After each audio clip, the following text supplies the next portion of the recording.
Hey, my friend, welcome to the Art of Online Business podcast. My name is Rick Mulready, and I'm an online business coach. I'm an ads expert, and most importantly, I'm a dad.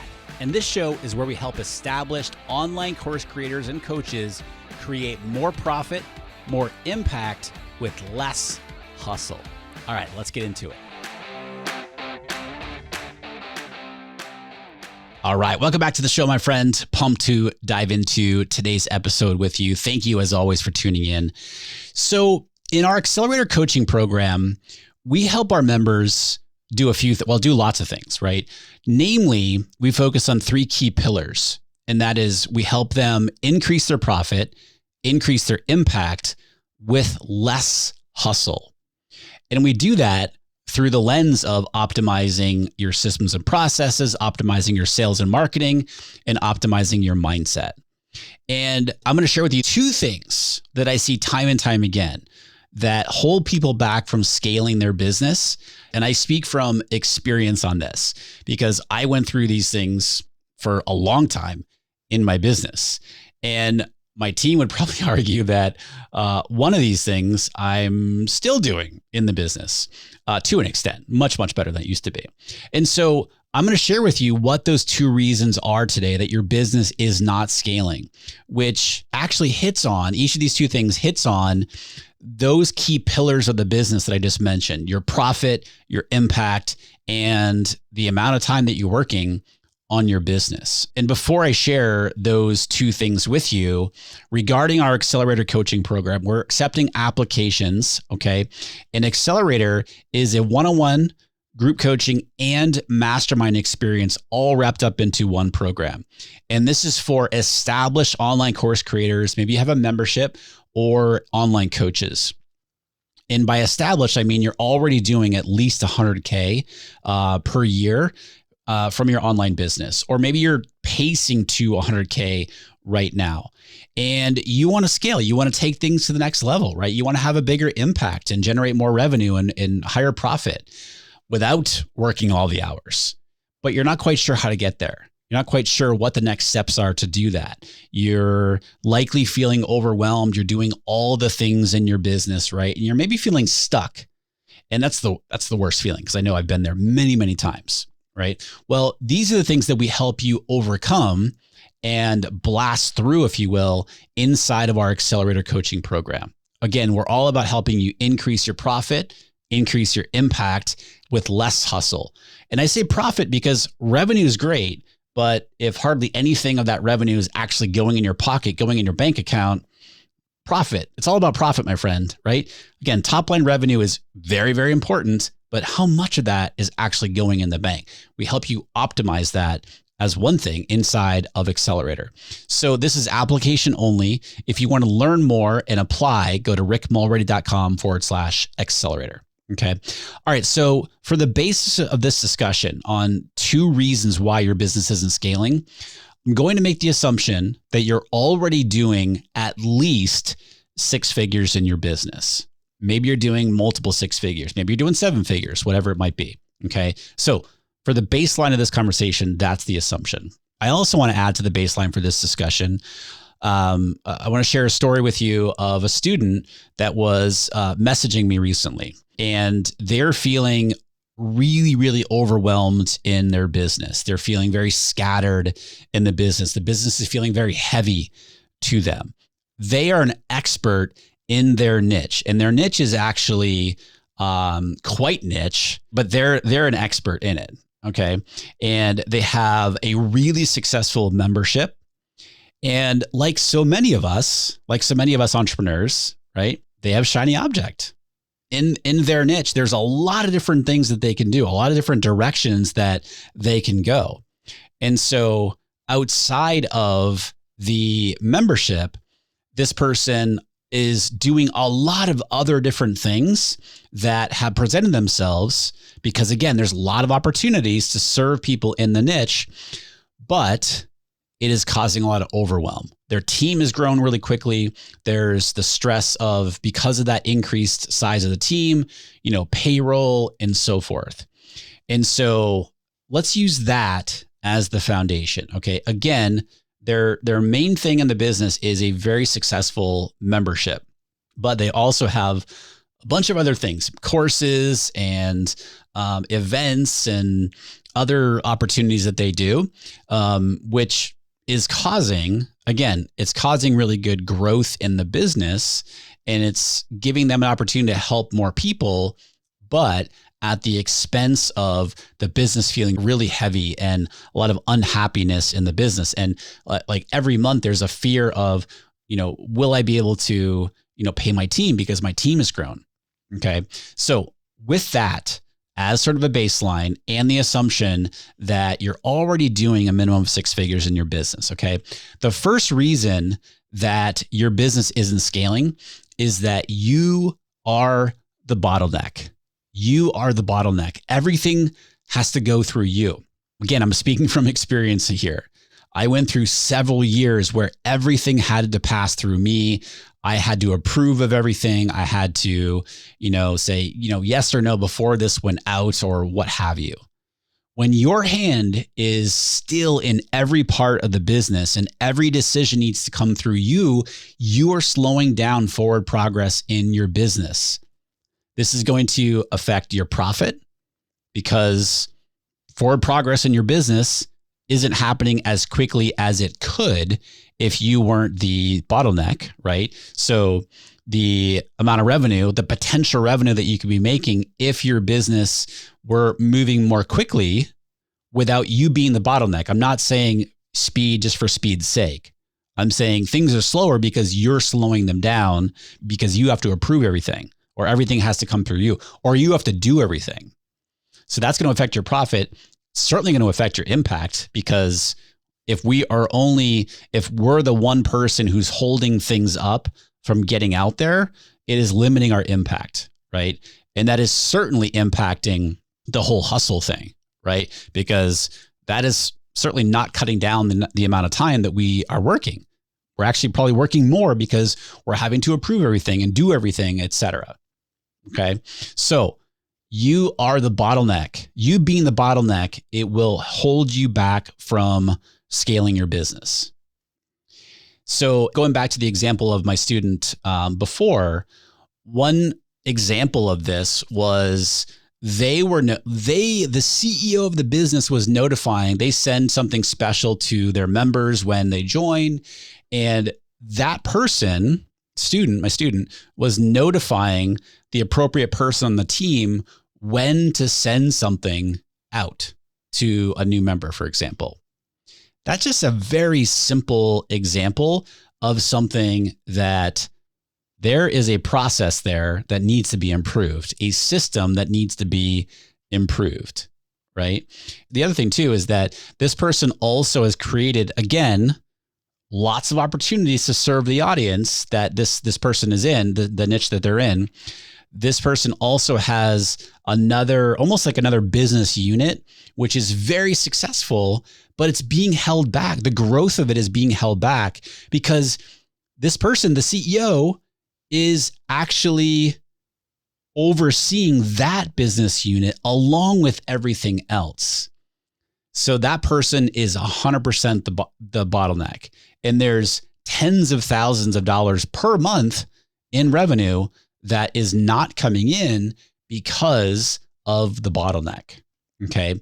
And so here's what I recommend that you do instead. A few different things. Number one is you've got to create a process and a system for what you want to have the final say in and what doesn't need to go through you.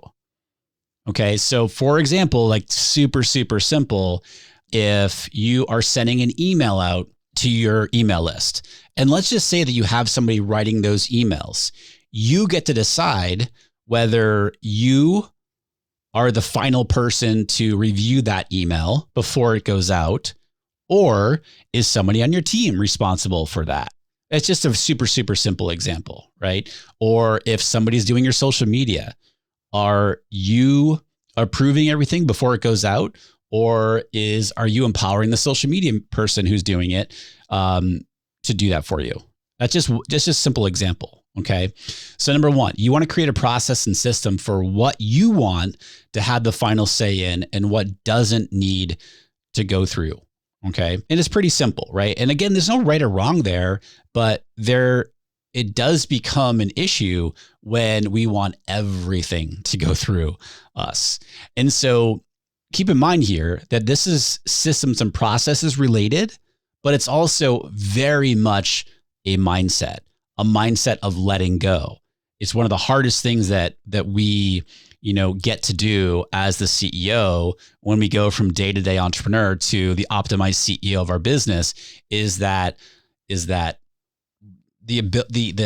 this necessity to let go of more and more things, empowering our team. So that brings up the next bullet point here is to give ownership to your team rather than just giving them tasks. Because when your team has ownership in certain things, for example, so let's just say that you have somebody on your team whose sole responsibility is to increase the number of leads coming into your business. And they have a goal that they're working towards. Maybe it's 1,000 leads a month or something like that, just simplicity. Well, they own that goal. How they go about doing that and achieving that goal is up to them.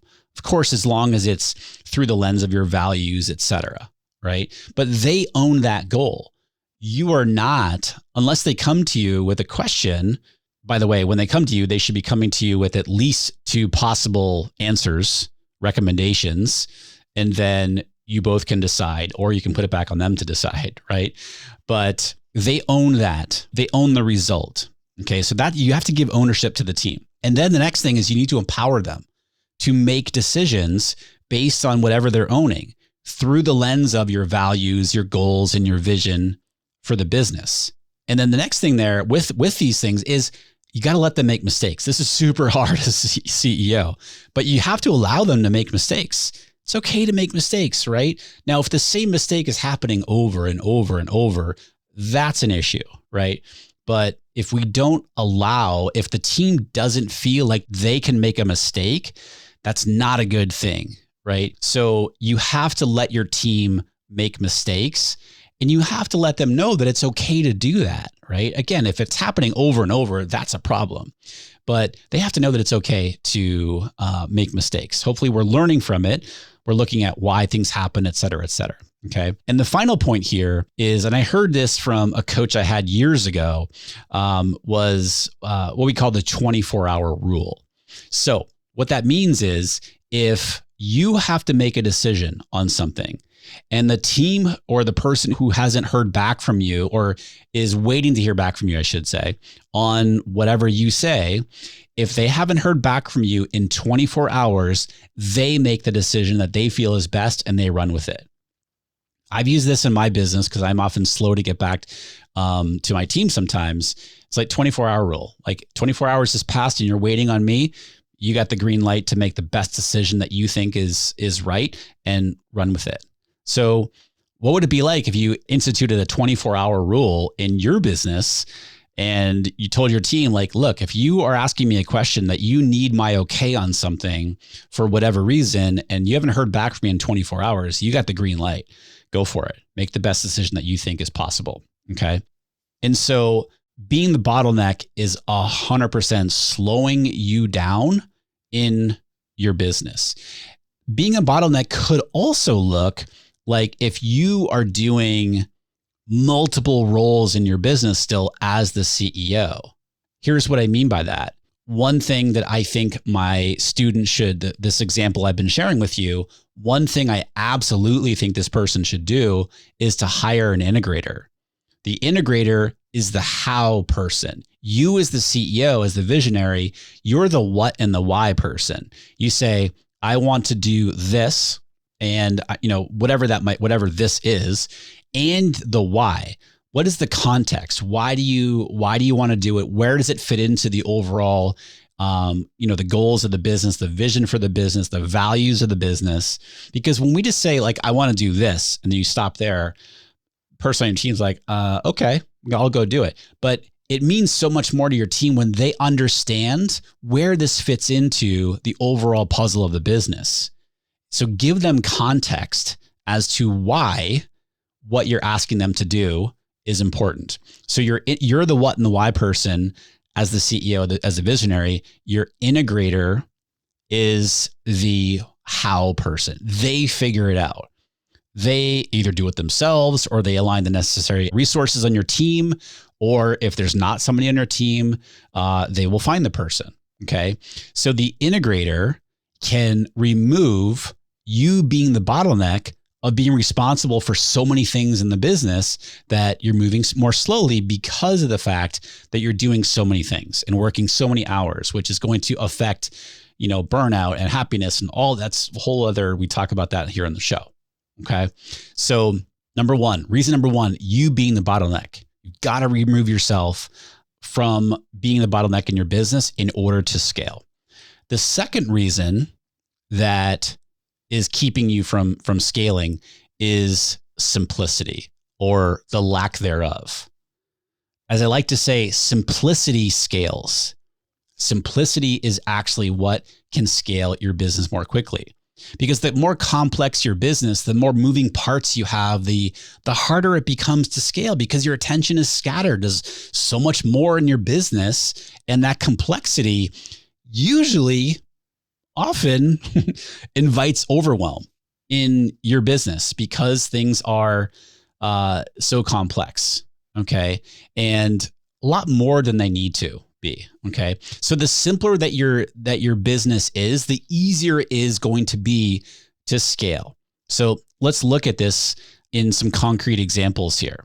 Number one, as I've often talked about here on the show before, I highly recommend you have one offer in your business until you're, say, at like $500,000. Now, if you are, if you're a teacher author and you're creating resources and stuff like that, that's going to be different for you. You're going to have lots of different resources. Maybe you have a membership, maybe you have a course. So you're going to have a lot of different things there, right?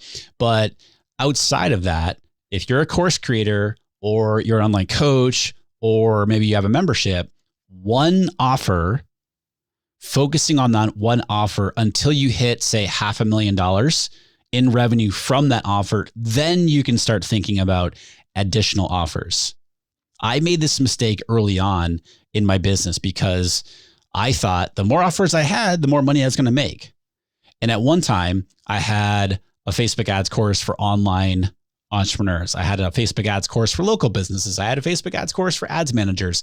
I had a very early version of my Accelerator coaching program. I had a membership. I had 5 different things in the business, and I was having to speak to 3 different types of people: an online entrepreneur, an ads manager, and a local business. Like, talk about, my attention and my focus being split so much. Like, that just drove me to, number one, I did burn out from that. And it just added so much complexity to the business that was so unnecessary. And I learned my lessons, right? And it's been in the past few years that I have gotten far more simple in the business. Okay, so that's number one, simplification of your offer. The next thing when it comes to simplification is you have a system for marketing, you've got a system for sales, and you have a system for fulfillment, right? How do you market yourself? How do you market your business? How do you market your offer, right? And that goes along with, building your email list. Do you have a podcast? Do you have a YouTube channel? Do you have a social media strategy? The idea there is, what is your consistent content strategy? How are you attracting your ideal audience to your business and getting them to join your email list? Because again, you own your email list. You don't own the Facebook group, for example, right?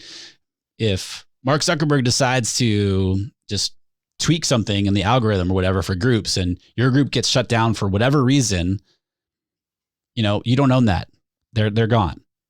So get people on your email list. So you want a system for how you market your business. And I've done other episodes here in the show in the past about this exact thing, systems for marketing, sales, and fulfillment. So I'll link that up in the show notes for today's episode.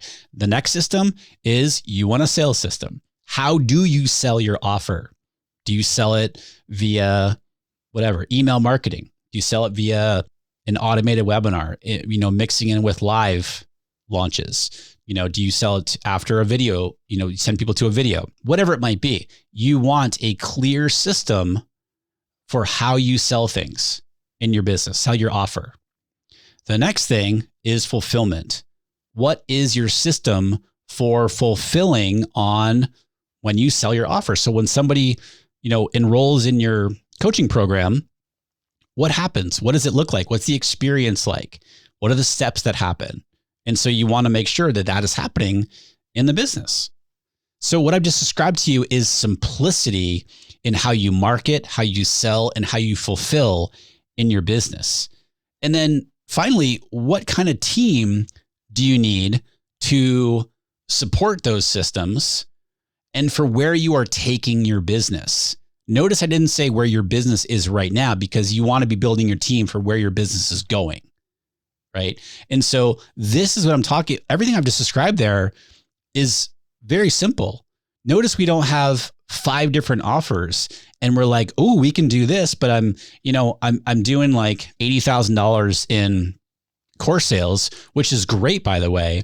But then what happens 9 times, I see this all the time, is people say, well, I can add a membership to this. And so that adds a whole other, number one, it splits your focus. And number 2, it adds another layer of complexity to the business. I'm not saying that a membership is not a good idea to add to your course. I'm saying, wait, put more focus on growing your online course first. And then if it makes sense, and if it's something that you want to do, then think about adding your membership to it. And then we talked about the systems, we talked about the team. Okay. So with these 2 reasons in mind, okay, being the bottleneck and simplicity, going back to the example I've been using here, with these 2 reasons in mind, these are some of the things that I would do to create the ability to scale my students' business. Okay. Number 1, from a simplicity standpoint, I would put my sole focus on the membership. My sole focus is on growing the membership. Now, when I say growing, that also includes, because this membership is already very, very successful, I would make sure that my churn rate is sub 5%. Okay. Preferably around 3%. And I'm not sure what it is right now for this person, but that is a form of growing your membership, because you're keeping people longer in the membership. Then also is, how are we getting, what is our marketing system? What is our sales system? And then the fulfillment side is sort of the next thing here. I would do an audit of the team. Who do I have on the team? What roles are they in? What are they responsible for? Are they providing an ROI in what they're doing? And when we talk about ROI, I'm talking about a revenue ROI, but I'm also talking about a time ROI, because you might have a role on your team that is simply giving you your time back. And I don't want to say simply, because that's super important. It's giving you your time back. That is a form of ROI. Maybe you have people on your team who are giving you both the revenue and time ROI back to you. Then including in this audit that I would do on the team, do I have people in the right seats, if you will, the whole Jim Collins good to great thing, right? Do I have people in the right seats? And then I'd be adjusting the team accordingly, because my sense is that the team has grown really quickly, and maybe they're not set up for the best success for the business. And again, I don't know this for sure. We're going to be digging into it, but those are the things that I would start to look at. The next thing, considering, team here, I would absolutely hire an integrator in the business. Again, to be the how person. The CEO, the student I'm referring to, they're the CEO, right? They're the visionary. They are saying what they want to do, and then the integrator goes and makes it happen. Now, as I mentioned before, this person also has sort of like this second business unit that is only being held back by resources to be able to run it, right? I would have somebody, maybe hire somebody new or somebody on the team to run that business unit. And when you hire the integrator can be responsible for finding somebody to run that business unit. Because it can be a very profitable side of the business, it's already set up. There's a ton of people that are wanting it, but the only thing holding the growth back is resources to apply to it. Okay. And so that's what I'd be focusing on. First and foremost, it's the membership. And how do we make that the best membership that we possibly can? Lowering churn, increasing sales. We do this through having a marketing system, a sales system, and a fulfillment system. I would be doing a deep audit on the team, looking at who do we have, what are they responsible for, what are they doing? Is there an ROI from each person? Do we have the right people in the right seats? And then making adjustments accordingly, right? And then finally, I would absolutely hire an integrator for the business, because this person is doing far too much day to day. Definitely the bottleneck in the business, making a lot of decisions, because the integrator can be making these decisions, or the integrator can be empowering the people on the team to make decisions. Okay. So I want you to look at your business. How can you be making your business simpler? Everything you're doing in your business, I want you to ask yourself, do I need to be doing this? Is this necessary in order to generate revenue and increase profit, while also allowing us to have a bigger impact, right? And then I would also really want you to ask yourself, where are you the bottleneck in your business? Where are you holding things back because you are holding on too tightly and not wanting to let go of control? Okay. That is the only way that you're going to grow and scale your business, my friend, is by letting go of control. Okay. It's not easy. I'm not saying it's easy, but these are the things you need to be thinking about if you want to be scaling your business. Okay. Now, as I mentioned before, if you would like my and my team's help of coaches and the group of amazing online coaches, online course creators, and online membership owners to help you take your business to the next level, right? To scale your business to whatever you would like it to be, because success is highly individual, highly dependent on whatever you deem success looks like for you. Then I want to invite you to apply. It's application only for our Accelerator coaching program. Go to rickmulready.com/accelerator. All right, my friends, as always, super appreciate you for coming to hang out with me today. Hope all's going well. Thank you so much. And until next time, be well, and I'll talk to you soon.